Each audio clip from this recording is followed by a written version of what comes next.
నమస్తే అండి. నేను వాణి. నా ఛానల్ ఫస్ట్ టైం చూస్తుంటే ప్లీజ్ సబ్స్క్రైబ్ చేసుకోండి, లైక్ చేసి షేర్ చేయండి. ఈరోజు మనం డి. కామేశ్వరి గారు రచించిన 'తప్పు చేయని వాడంటే' అనే ఒక మంచి కథను విందాం. ఎన్నో ఆశలతో పెళ్లి చేసుకొని అమెరికాలో అడుగుపెట్టింది విజయ. భర్త శ్రీరామ్ వచ్చి ఎయిర్పోర్ట్లో రిసీవ్ చేసుకున్నాడు. విజయకి చాలా సంతోషంగా ఉంది. కానీ భర్త లేని సమయంలో ఒక ఫారిన్ ఆమె చిన్న బిడ్డతో వచ్చింది. ఆ చిన్న బిడ్డకి తండ్రి శ్రీరామ్ అని చెప్పింది. ఆ మాట విన్న విజయ భర్త తనని మోసం చేసి పెళ్లి చేసుకున్నాడు అని కుప్పకూలిపోయింది. అసలు కథ ఏమిటో విందామా? తల్లి, జాగ్రత్త, పాస్పోర్టు, వీసా కాగితాలు బ్యాగ్లో జాగ్రత్తగా పెట్టుకో. న్యూయార్కులో నీ తోటి వారంతా ఎటు వెళ్తుంటే అటు వెళ్ళు. సూట్ కేసులు తీసుకునేటప్పుడు చూసి జాగ్రత్తగా తీసుకో. లగేజ్ స్లిప్పు పెట్టుకున్నావా? బోర్డింగ్ పాస్ చూపించాలి ప్లేన్లో ఎక్కే ముందు. ఇదిగో వీరు తెలుగువారు, న్యూయార్క్ వెడుతున్నారట. నీకేం భయం లేదు, నిన్ను జాగ్రత్తగా బయటి వరకు తీసుకెళ్ళి శ్రీరామ్కి అప్పగిస్తాము అని చెప్పారు. అత్తగారింటికి మొదటిసారి, అందులో దేశం కాని దేశం వెళ్తున్న కూతురికి, ఆంధ్రదేశం ఎన్నడూ దాటని కూతురికి మొదటిసారి ఒంటరిగా ప్రయాణం అవుతుంటే ఓ తండ్రి పడే ఆరాటం, ఆదుర్ద, భయం అది. బొంబాయి వరకు దిగబెట్టడానికి వచ్చిన తండ్రి ఆఖరిసారి చెప్పే జాగ్రత్తలు అవి. పర్వాలేదు నాన్న, మీరేం కంగారు పడకండి, వీళ్ళు తోడున్నారుగా. గుండెల్లో గుబులున్న తండ్రికి ధైర్యం చెప్పింది విజయ. అమెరికా సంబంధం, ఇంజనీరు, రావడం, చూడడం, నచ్చడం, పెళ్ళి అంతా 15 రోజుల్లో ఏదో కలలో మాదిరి అయిపోయింది. వారం రోజులు కొత్త భర్తతో ఊటీ వెళ్ళి హనీమూన్ కాగానే ముందు వెళ్ళి వీసా కాగితాలు, టిక్కెట్టు అవి పంపిస్తాను అంటూ బోస్టన్ వెళ్ళిపోయారు శ్రీరామ్. స్టూడెంట్ వీసా మీద ఉన్నాడు కనుక నెల 15 రోజుల్లో వీసా కాగితాలు, టికెట్టు పంపుతూ బయలుదేరి రమ్మని ఫోన్ చేశాడు. న్యూయార్క్ వచ్చి రిసీవ్ చేసుకుంటాను అన్నాడు. పుట్టింది, పెరిగింది, చదివింది విశాఖపట్నం. అమ్మమ్మ గారి ఊరు కాకినాడ, అత్తగారి ఊరు రాజమండ్రి. ఇవి దాటి బయటికి వెళ్ళిందే లేదు. స్కూలు, కాలేజీ, యూనివర్సిటీ, ఎంఎస్సి కాగానే పెళ్ళి. అసలు ఆలోచించడానికన్నా టైం లేకుండా ఒక్కదాని వెంట ఒకటి జరిగిపోయి మిస్సెస్ శ్రీరామ్ అయిపోయి అమెరికాకి ప్రయాణం కట్టింది విజయ. సెక్యూరిటీ చెక్ అని వినపడింది. పదమ్మ, పిలుస్తున్నారు. రామనాథం గారి గాబరా. కొంచెం కొంచెం అంటూ తల్లి సర్దిన పచ్చళ్ళు, పొడులు, స్వీట్లు ఉన్న షోల్డర్ బ్యాగ్ ఎత్తి భుజాన వేసుకుంటుంటే భుజం దిగలాగింది అలవాటు లేని బరువుకి. అది చూసిన తండ్రి హృదయం గిలగిల్లాడింది. ఏమిటో అక్కడ ఎవరూ ఉండరు, ఇంతింత సూట్ కేసులు మోసుకొని ప్రయాణం చేయాలి. కాస్త ఎవరినన్నా సాయం అడుగు తల్లి. పదమ్మా, అదుగో వారు వెళ్తున్నారు, వారి వెనకే ఉండు. రామనాథం గారి కళ్ళు నీళ్లు నిండాయి. విజయ్ బేలగా నాన్నా అంటూ తండ్రి భుజం మీద తలవాల్చింది. జాగ్రత్త అమ్మా, వెళ్ళగానే ఫోన్ చేయించు. అంతవరకు మాకు దిగులు పట్టుకున్న గొంతుతో అన్నారు ఆయన. మీరేం వర్రీ కాకండి సార్, న్యూయార్క్లో మీ అల్లుడికి అప్పగించే పూచి మాది, నవ్వుతూ భరోసా ఇచ్చారు ఓ తెలుగాయన. రామనాథం గారు కూతుర్ని చేయి పట్టుకొని సెక్యూరిటీ వైపు నడిపించుకొని వెళ్ళి విజయ లోపలికి వెళ్ళగానే ప్లేను టేకాఫ్ కనపడే చోటికి వెళ్ళారు బరువెక్కిన గుండెతో. భర్త దగ్గరికి వెళ్తున్న ఆనందం, విదేశాలు చూడబోతున్నందుకు ఆనందంతో మనసు ప్లేన్లో పాటు గాలిలో ఎగిరింది. కన్నవాళ్ళని వదిలి వెళ్తున్న బాధని మరిపిస్తూ. ప్లేను కనుమరుగయ్యేంత వరకు చూసి వెనుదిరిగాడు తండ్రి. న్యూయార్కులో మహాసముద్రం లాంటి ఆ ఎయిర్పోర్ట్లో అన్నీ చెక్కింగులు ముగించుకొని సూట్ కేసులు ట్రాలీ తోసుకుంటూ లాంజ్లోకి రావడానికి 2 గంటలు పట్టింది. ఎంట్రన్స్ దగ్గర ఆరాటంగా ఎదురు చూస్తున్న శ్రీరామ్ని చూశాక మనసు కుదుటపడింది. శ్రీరామ్ ఆరాటంగా ఎదురెళ్ళి ట్రాలీ తీసుకొని, అబ్బా, 2 గంటలైంది ప్లేన్ ల్యాండ్ అయి, ఇంతసేపు పట్టింది, వచ్చారా లేదా అని ఒక్కటే కంగారు పడ్డా.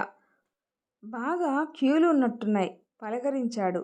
భర్తతో ఇంకా అట్టే పరిచయం లేని విజయ సిగ్గుపడుతూ తలదించుకుంది.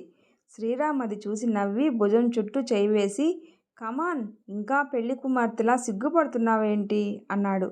విజయ నవ్వి, అబ్బా, ఏం ఎయిర్పోర్టు, ఎంత క్యూ, కాళ్ళు పీక్కుపోయాయి, ఈ సామాను మూసేసరికి తాతలు దిగివచ్చారు అంది. ఇదేం ఇండియా కాదమ్మగారు, రూ. 4 పడేసి సామాన్లు మోయించడానికి ఇక్కడ ఎవరి సామాన్లు వారే మోసుకుంటారు. అదే అలవాటవుతుంది. నీకింకా కొత్తగా అన్నాడు. అన్యాయం సార్. ఈవిడ చూడండి, మీరు కనపడగానే మమ్మల్ని మర్చిపోయింది. కనీసం థ్యాంక్స్ అన్నా చెప్పలేదు. తెలుగతను నవ్వుతూ కంప్లైంట్ చేశాడు. విజయ నాలిక కరుచుకుంది. సారీ, ఈయన న్యూయార్కులో ఉంటారు. నాకు చాలా సాయం చేశారు. Thanks sir, glad to meet you. ఇద్దరు మగవాళ్ళు హ్యాండ్ షేక్ చేసి పరిచయాలు చెప్పుకొని సెలవు తీసుకున్నారు. మళ్ళీ కలుద్దాం అనుకుంటూ. బయటికి వచ్చి కారు పార్కింగ్ నుంచి కారు తెచ్చి సామాన్లన్నీ సర్దాడు. వేల కొద్దీ పార్కు చేసిన కారుల్ని నిమిషానికో ప్లేన్ రావడం పోవడం. ఆ హడావిడి అంతా కొత్తగా తెల్లబోతూ చూసింది విజయ. పద కారెక్కు, దీనికే అలా ఆశ్చర్యపోతూ నిలబడిపోకు అన్నాడు. విజయ సిగ్గుపడి కారెక్కింది. హైవే మీద న్యూయార్క్ నుంచి బోస్టన్ 2:30 నుంచి 3 గంటల ప్రయాణం. ఆ రోడ్లు ఇటు 4 అటు 4 వరుసల రోడ్లు, ఫ్లైఓవర్లు, చీమల బారుల్లా రయ్యమని దూసుకుపోతున్న కార్లు, 80-90 కిలోమీటర్ల వేగంతో వెళ్తున్నా ఎక్కడా కుదుపు ధూళి అన్నా లేని రోడ్లు అన్నీ వింతగా చూడసాగింది. కొత్త భర్త, పెళ్ళై వారం కూడా గడపని భర్త పక్కన ఉన్న అతనికంటే ఆ పరిసరాలే ఆమెని ఆకర్షణలో పడేసి మైమరిపించాయి. ఏమిటి విశేషాలు చెప్పు, ఆ రోడ్లవి తర్వాత చూద్దు గాని, ఇంకా ఇక్కడే ఉంటావుగా, మాట్లాడు శ్రీరామ్ కినుకగా అన్నాడు. విజయ చప్పున తెలివి తెచ్చుకున్నట్టు చూపు తిప్పుకొని నవ్వింది. సాయంత్రం 7:30 చీకటి పడలేదు. సరిగదా ఏ 4 అయినట్టు వెలుతురుంది. కారు బోస్టన్ చేరేసరికి ఓ 2 బెడ్రూమ్ బంగ్లా అతంది.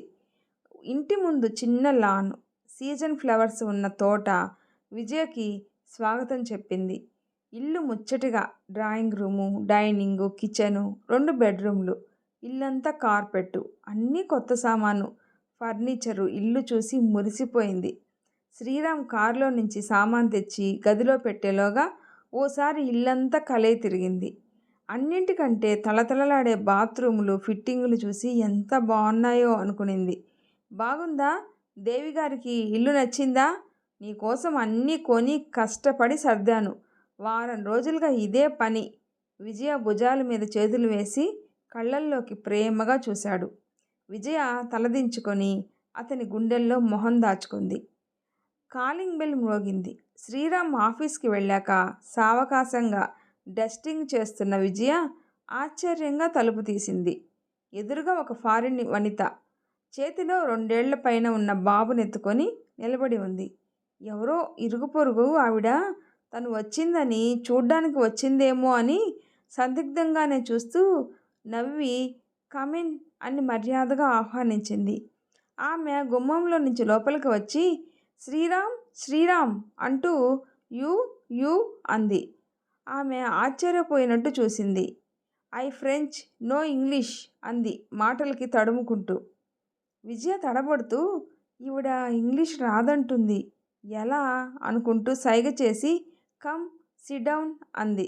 ఆమె సందేహిస్తున్నట్టు లోపలికి వచ్చి కూర్చుంది. ఆమె తెల్లగా ఫారినర్లా ఉన్న ఆ బాబు మాత్రం చామంచాయిలో ఇండియన్ పోలికలతో ఉన్నాడు. Who are you? What can I do for you? English వత్తి నెమ్మదిగా మాట్లాడింది. అర్థం అవుతుందేమో అని. రామ్ ఆఫీస్ అని అడిగింది. రామ్ అంటూ ఇంత చనువుగా పిలుస్తుంది.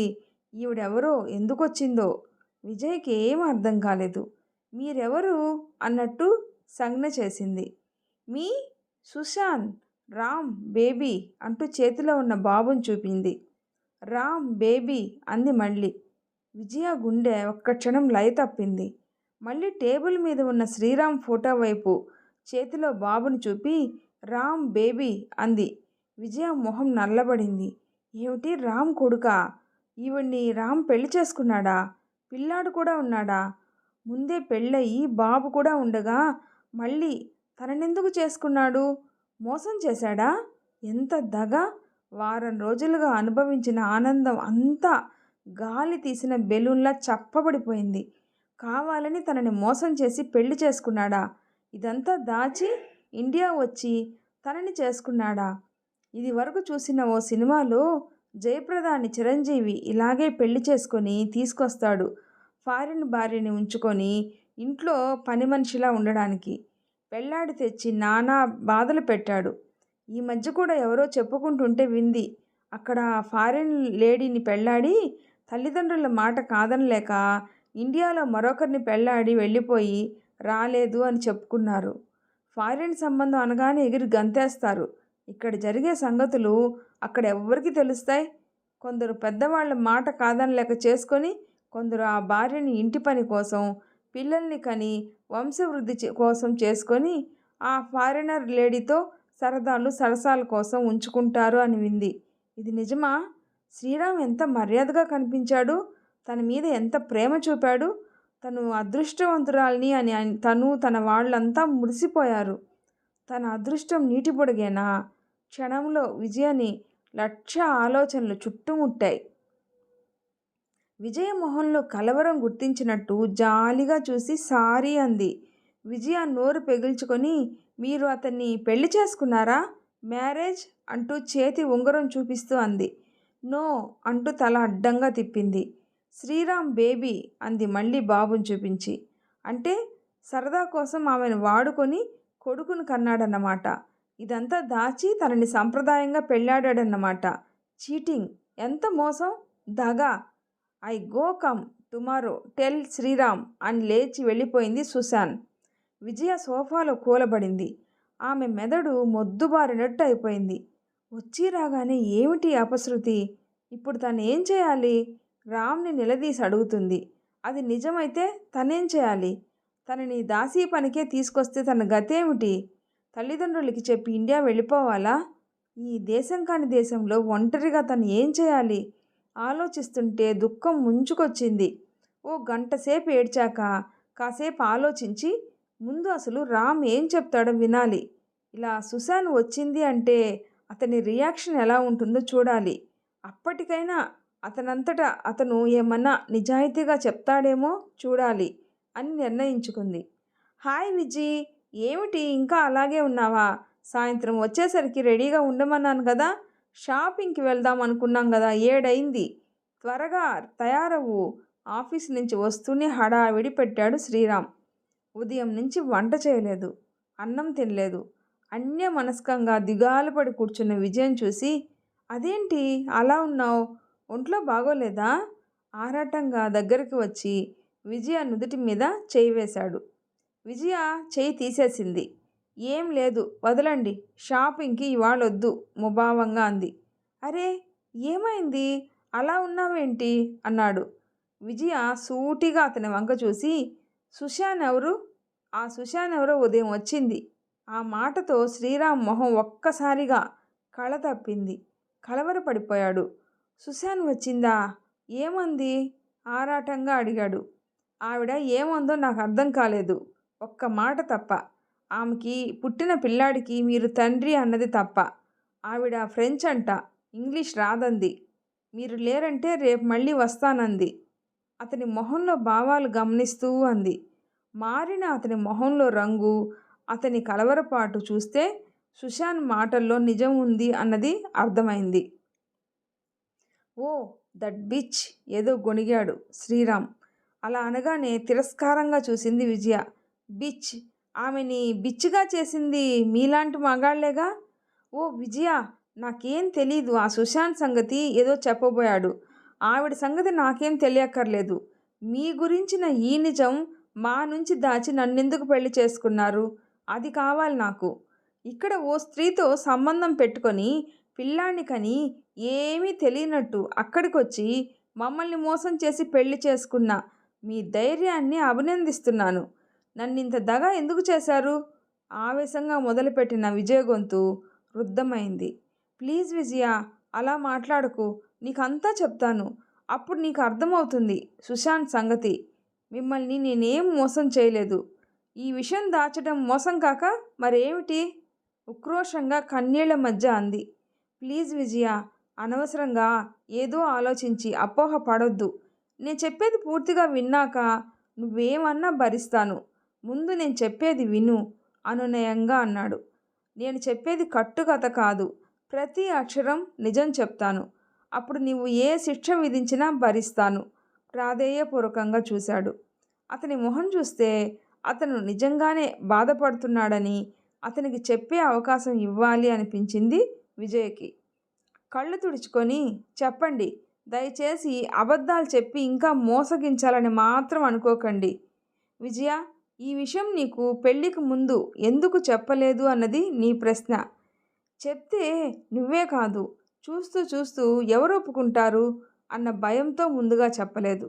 కానీ పెళ్ళైన రోజు నుంచి చెప్పాలనే అనుకున్నాను. కానీ కొత్తగా పెళ్ళైన ఈ ఆనందాన్ని హరించడానికి మనసు ఒప్పలేదు. ఇక్కడికి వచ్చాక చెప్దామని వాయిదా వేశాను. నువ్వు ఇంకా వచ్చి వారం రోజులే అయింది. 4 రోజులు సరదాగా తిరుగుదాం. ఎంతైనా నీ మనసు బాధపడుతుంది కదా. సావకాశంగా ఓ రోజు చెప్దాం అనుకునే లోపలే ఈ సుశాన్ ఇంత తొందరగా నా అడ్రస్సు వెతికి పట్టుకొని వస్తుంది అని ఊహించనే లేదు. ఏదో రోజు ఇలా వచ్చి బ్లాక్మెయిల్ చేస్తుందని ఊహించాను కానీ నేను చెప్పే లోపలే ఇంత తొందరగా వస్తుందని ఊహించకపోవడం నాదే తప్పు. దోషిలా తలదించుకొని అన్నాడు. సరే, ముందు నుంచి చెప్తాను విను విజయ. నీకు తెలుసు మా నాన్నగారు చాలా చిన్న ఉద్యోగి అన్నది. 4 పిల్లలకి మామూలు చదువులు చెప్పించడమే ఆయన తలకి మించిన పని. నేను చిన్నప్పటి నుంచి చదువులో చురుకు. ప్రతి క్లాసులో ఫస్ట్ వచ్చేవాడిని. మెట్రిక్, ఇంటర్లో ర్యాంకు కూడా వచ్చింది. ఇంజనీరింగ్ చదవాలి అనేది నా కోరిక. ఇంత బాగా చదువుకున్న నన్ను ఆయన నా కోరిక విని నిరాశపరచలేక అతి కష్టం మీద ఇంజనీరింగ్ చదివించారు. నా తోటి వారందరూ ఫారిన్ వెళ్ళడానికి పరీక్షలు రాస్తుంటే ఓ ఫ్రెండ్ సాయంతో డబ్బు కట్టి నేను రాసి పాస్ అయ్యాను.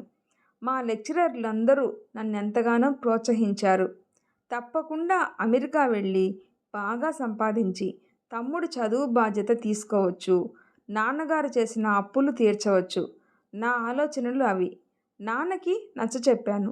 ఆయన పాపం భవిష్యత్తు అందంగా ఊహించుకొని నా మీద నమ్మకంతో ఇంటిని తాకట్టు పెట్టి అమెరికాకి టికెట్ కొనిచ్చి పంపారు. అప్పటికింకా నాకింకా ఎయిడ్ దొరకలేదు. అక్కడికి వెళ్ళాక ఫస్ట్ సెమిస్టర్ తర్వాత సాధారణంగా అందరికీ ఎయిడ్ దొరుకుతుందని అంతా చెప్పారు. ఎలాగో వెళ్ళి కాలేజీలో జాయిన్ అయితే ఏదో పని చేస్తూ 3 నెలలు కష్టపడితే ఎయిడ్ దొరుకుతుంది అనే ధైర్యంతో టిక్కెట్టు మరో $200 చేతిలో పెట్టుకొని అమెరికా చేరి కాలేజీలో జాయిన్ అయ్యాను. వచ్చాక ఒక 6 నెలలు నేను పడిన ఇబ్బందులు, కష్టాలు చెప్తే భారతమే అవుతుంది. ఇలా చేతిలో డబ్బు లేకుండా ధైర్యం చేసి రావడం వచ్చేశాను. కాలేజీలో జాయిన్ అయ్యి ఇండియా నుంచి వచ్చిన స్టూడెంట్లు, అందులో తెలుగు వాళ్ళు ఎవరన్నా ఉండరా అని వెతికి పట్టుకున్నాను. డాక్టరేట్ చేస్తున్న ప్రసాద్ అన్న అబ్బాయి ఆ క్షణంలో దేవుడిలా కనిపించాడు. నీటిలో కొట్టుకుపోయేవాడికి గడ్డిపోచ ఆధారంలా అతన్ని వదలకుండా నా గొడవంతా వినిపించి ఏదో ఒక పని ఇప్పించి ఉండడానికి ఓ గదిలో ఎవరితోనన్నా కలిసి ఉండే ఏర్పాటు చూసి పెట్టమని వేడుకున్నాను. సాధారణంగా కొత్తగా వచ్చి జాయిన్ అయిన స్టూడెంట్స్ కాస్త సెటిల్ అయ్యే వరకు, రూము అది కుదుర్చుకునే వరకు సీనియర్ స్టూడెంట్లు ఆదుకోవడం అక్కడ మామూలే. వారు పడిన ఇబ్బందులు, బాధలు గుర్తు తెచ్చుకొని కొత్తగా వచ్చిన వాళ్ళకి ధైర్యం, మోరల్ సపోర్టే కాక ఆర్థిక సాయం కూడా చేస్తారు అని విని ఉన్నాను కనుక అతనికి అంతా చెప్పుకున్నాను. ప్రసాద్ ఇంకొకరితో కలిసి చిన్న 2 బెడ్రూమ్ అపార్ట్మెంట్లో ఉంటున్నాడు. వంతుల వారీగా వండుకుంటారు. అతను వండినప్పుడు ఇతను ఇల్లు క్లీనింగు, ఇతను వండినప్పుడు అతను పని పంచుకుంటారు. అతను తమిళుడు. వేరే ఏర్పాటు నేను చూసుకునే వరకు తన రూమ్లో సర్దుకోవచ్చని నాకు భరోసా ఇచ్చాడు. ఏదన్నా పెట్రోల్ బంకు, డిపార్ట్మెంటల్ స్టోర్ ఉద్యోగాలు పేపర్లలో ప్రకటనలు చూసి అప్లై చేయాలి అన్నాడు. సాధారణంగా ఇండియా నుండి వచ్చిన స్టూడెంట్లు, బాగా డబ్బున్న వాళ్ళు, డాలర్లు మేనేజ్ చేయగలిగిన వారు తప్ప మిగతా మామూలు వాళ్ళంతా ఇంతే. ఎయిడ్ దొరికే వరకు యూనివర్సిటీలో టీచింగ్ అవకాశం ఉంటే అక్కడ, లేదు అంటే పార్ట్ టైం ఉద్యోగాలు చేస్తూ రాత్రి షిఫ్ట్ డ్యూటీలు చేసి డబ్బు సంపాదిస్తారు. 3, 4 కలిసి చిన్న ఇల్లు తీసుకొని వండుకుంటూ ఉద్యోగాలు, చదువుతో ఓ ఏడాది ఎంతో కష్టపడతారు. ఎంత చిన్న ఉద్యోగానికైనా సిద్ధపడాలి. ఇండియాలో తమ కొడుకు అమెరికా వెళ్ళిపోయాడని మురిసిపోతారు తల్లిదండ్రులు. కానీ కొత్త మొహాలు, కొత్త వాతావరణం, కొత్త యూనివర్సిటీ, కొత్త ఇంగ్లీషు ఉచ్చారణ, ఇంట్లో కాఫీ గ్లాసు దగ్గర నుంచి అందించే తల్లి, డబ్బు సమకూర్చే తండ్రుల దేశం నుంచి వచ్చిన మేము అంట్లు తోముకుంటూ, బట్టలు ఉతుక్కుంటూ, వండుకుంటూ, పార్ట్ టైం ఉద్యోగాలు చేస్తూ, ఇటు రాత్రి పగలు కష్టపడి 2 ఏళ్లలో ఎంఎస్ని ఏనర్థంలో ముగించాలా అన్న పట్టుదలతో చదువుతూ ఎంత కష్టపడతారో, అందులో అన్నీ అలవాటయ్యే వరకు ఎంత అవస్థ పడతామో మీకు అర్థం కాదు. అందుకే అమెరికా వచ్చే అబ్బాయిలు ఇండియాలో ఎంత బాధ్యతారహితంగా అల్లరి చిల్లరగా తిరిగినా ఇక్కడికి వచ్చి ఒక్క ఏడాది ఉండేసరికి పొగరు వగరు అన్నీ అణిగి ప్రతి పని స్వంతంగా చేసుకుంటూ మెచ్యూర్డ్గా అయిపోతారు. సరే, సుశాంత్ సంగతి చెప్పకుండా ఇదంతా ఎందుకు చెప్తున్నాను అని విసుక్కోకు.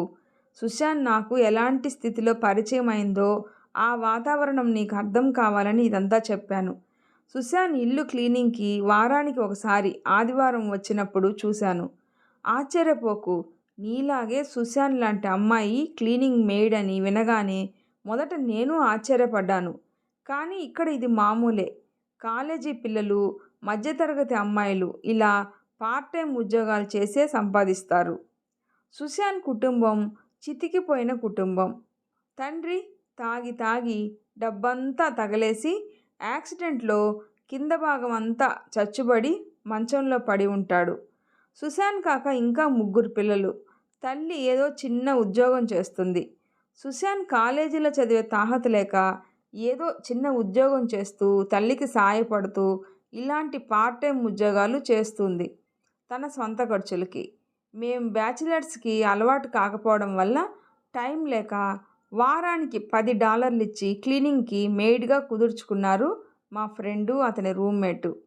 ఆదివారం వచ్చి ఇల్లంతా వ్యాక్యూమ్ క్లీనింగ్ చేసి, వంటిల్లంతా శుభ్రం చేసి, బాత్రూంలు తళతళలాడేటట్లు కడిగి, కిటికీలు అద్దాలు తుడిచి, బట్టలు వాషింగ్ మిషన్లో వేసి ఇస్త్రీ చేసేది. స్టవ్ అంతా మరకలు, బాత్రూమ్ అంతా మరకలు, ఇల్లంతా చండాలంగా చేసేవాళ్ళం. You dirty pigs, lazy bugs, ఇంత డర్టీగా చేస్తున్నారు ఇల్లు అంటూ ముద్దుగా విసుక్కుంటూ పాపం అంతా చేసేది. ఆ రోజు పాపం కాఫీ, బ్రేక్ఫాస్ట్ కూడా చేసి పెట్టేది. మా పట్ల సుశాంత్ ఎంతో అభిమానంగా చూపి అందరికంటే ఎక్కువ పని చేసి పెట్టేది. నా సంగతంతా మా ఫ్రెండ్ చెప్తే తను పనిచేసే గ్యాస్ స్టేషన్లో రాత్రి షిఫ్ట్ అతను మానేశాడని, ఆ పని కుదురుస్తానని నన్ను తీసుకెళ్ళి యజమానికి పరిచయం చేసి ఉద్యోగం ఇప్పించింది. వారానికి $50 ఉద్యోగంలో ప్రవేశించాను. కనీసం తిండి ఖర్చన్నా సంపాదించాలి, మిత్రుడి మీద ఆధారపడకుండా.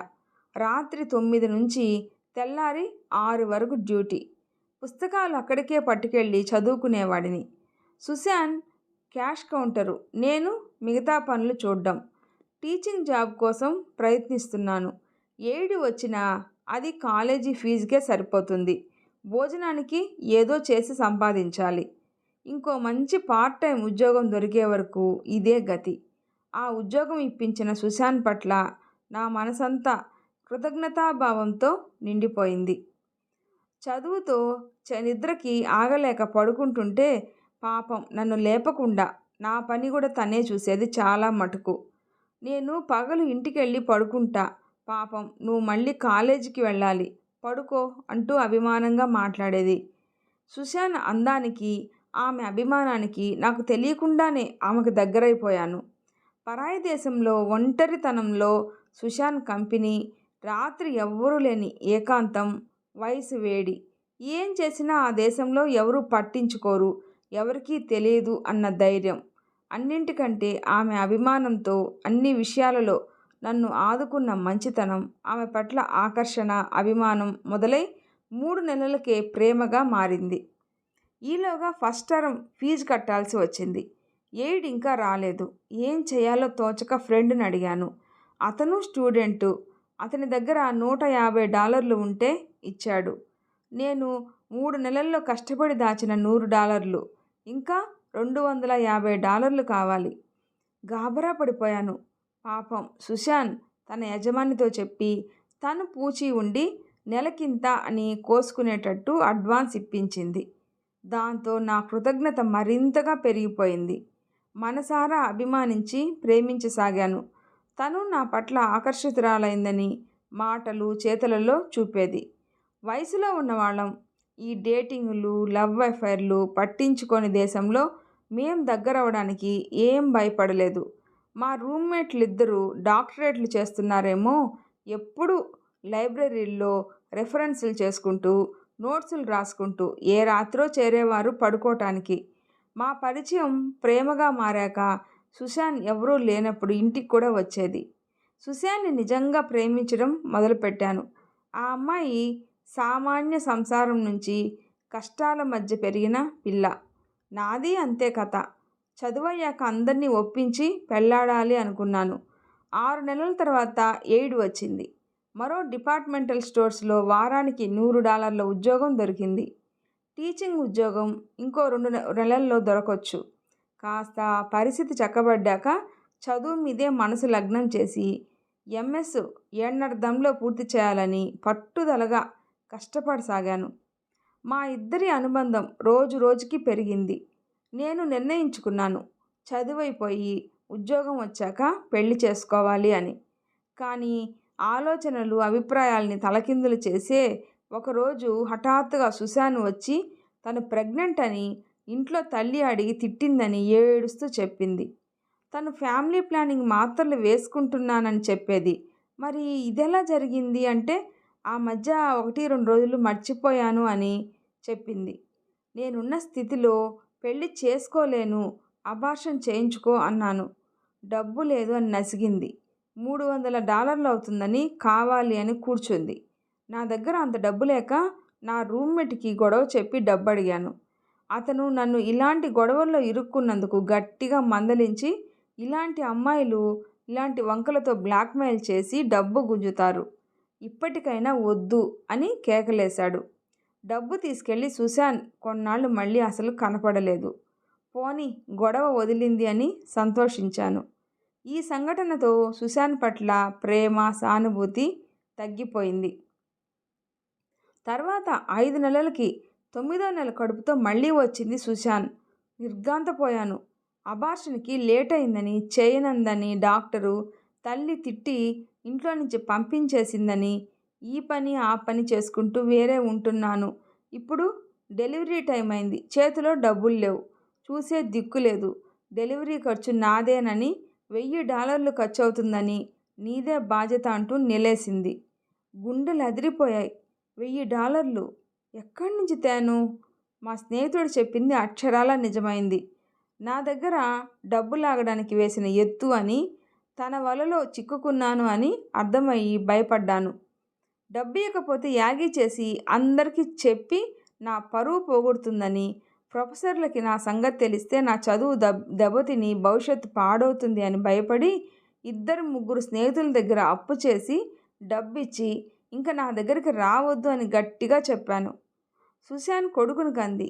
ఆ తర్వాత 15 రోజులకి, నెల రోజులకి వచ్చి $100 ఇయ్యి, పిల్లాడి పోషణ భారం నీదే అంటూ కూర్చునేది. ఏదో కొంత ఇస్తే కానీ వదిలేదే కాదు. గట్టిగా ఇవ్వను అని పొమ్మంటే నీ కొడుకుని నువ్వే ఏం చేసుకుంటావో చేసుకో, వదిలిపోతాను అని బెదిరించేది. వాడి మెయింటెనెన్స్కి కోర్టులో దావా వేస్తానని బెదిరించింది. భగవంతుడా, ఎలాంటి పరిస్థితుల్లో ఇరుక్కున్నాను. రాత్రింబవళ్ళు నిద్ర పట్టేది కాదు. ఈ ఆపద నుంచి గట్టెక్కించమని దేవుని ప్రార్థించేవాడిని. భగవంతుడు నా మొర ఆలకించినట్టు క్రిస్మస్ పండుగ రోజున మా ఫ్రెండ్ కజిన్, ఆ ఊర్లోని ఇంకో యూనివర్సిటీలో డాక్టర్ చదువుతున్న అతను వచ్చాడు. ఇది వరకు 2-3 సార్లు చూశాను అతన్ని. ఈసారి అతను చాలా వర్రీడ్గా, డల్గా, ఏదో పోగొట్టుకున్నవాడిలా ఉంటే తరచి మా ఫ్రెండ్ అడిగితే ఓ గొడవలో ఇరుక్కున్నానని, ప్రెగ్నెంట్ అయ్యి పిల్లాడిని కని డబ్బులు గుంజుతూ బ్లాక్మెయిల్ చేస్తుంది అని, ఎలా వదుల్చుకోవాలో అర్థం కావటం లేదని దిగులుగా అన్నాడు. అంతా నా కథలాగే ఉంది. మేమిద్దరం ఆశ్చర్యంగా పేరు, వివరాలు అడిగితే పేరు కాక ఫోటో చూపించి ఏం చెయ్యడం అని సలహా అడిగాడు. ఆ ఫోటో చూసి నిర్ఘాంతపోయాను. సుశాంత్‌ది ఆ ఫోటో. అంతా విని అతను తెల్లబోయాడు. అంటే ఇక్కడ నాతో, అక్కడ అతనితో ఇలాంటి నాటకం ఆడి ఇద్దరిని బ్లాక్‌మెయిల్ చేసి డబ్బు గుంజుతోంది. మా ఇద్దరిలో ఆ పిల్లాడు ఎవరి పిల్లాడో కూడా తెలీదు. మేమే కాక ఇంకెవరన్నా ఉన్నారేమో తెలియదు. మాకు సుశాంత్ మా గుప్పిట్లోకి వచ్చిందని సంతోషం కలిగింది. ఇద్దరం కలిసి సుశాంత్‌ని నిలేసి బెదిరించి మాతో ఇలా ఆటలాడినందుకు పోలీస్ కంప్లైంట్ ఇస్తామని, జైల్లో వేయిస్తామని బెదిరించి మళ్ళీ మా దగ్గరికి రావద్దు అని చెరో $100 ఇచ్చి వదిలించుకున్నాం. ఆనాడే మేం నిర్ణయించుకున్నాం. మేం పెళ్లి చేసుకుంటే భార్యకి ఈ సంగతి ముందుగా చెప్పాలి అని. సుశాంత్ బ్లాక్‌మెయిల్ చేసి పెళ్ళాలతో చెప్పేలోగా మేమే ముందుగా చెప్పి వాళ్ళని హెచ్చరించాలి అని అనుకున్నాం. ఆ దెబ్బతో సుశాంత్ బాధ వదిలిందని సంతోషించి ఉద్యోగం రాగానే ఇండియా వచ్చి పెళ్లి చేసుకున్నాను. నీకు చెప్పేలోగానే సుశాంత్ ఇంత తొందరగా వస్తుందని అనుకోలేదు. సుశాంత్ ఫ్రెంచ్ అని ఇంగ్లీష్ రాదని అంది. అది శుద్ధ అబద్ధం. తను అమెరికన్. అంతా విడమర్చి నీకు చెప్పేస్తే బ్లాక్‌మెయిలింగ్‌కి అవకాశం ఉండదు కదా. ఇవాళ నీ దగ్గరకు వచ్చి కాస్త చెప్పి నీ బుర్రలోకి అనుమానం ఎక్కించి, రేపు నా దగ్గరకు వచ్చి నీ భార్యకి చెప్తాను అని భయపెట్టి డబ్బు లాగాలని ఎత్తు విజయ. సుశాంత్ ఇలాంటిదని తెలియక మోసపోయాను. తనని నిజంగా ప్రేమించి పెళ్లి చేసుకోవాలని అనుకున్నాను. తను డబ్బుల కోసం ఇలా నాటకాలాడి బ్లాక్‌మెయిల్ చేస్తుందని కలలో కూడా అనుకోలేదు. మా ఇద్దరితో ఒకేసారి ఇలా నాటకం ఆడింది. ఇంకెంతమందితో చేస్తుందో ఇలాంటి పని. విజయ, వయసు వేడిలో ఒంటరితనంతో సుశాంత్ చేసిన సాయానికి కృతజ్ఞతతో ఆమె వలలో పడ్డాను. ఆ సమయంలో నేనున్న స్థితి అర్థమైతే నేను చేసిన తప్పే అయినా క్షమించగలవు. చేసిన తప్పుకి చాలానే మూల్యం చెల్లించాను.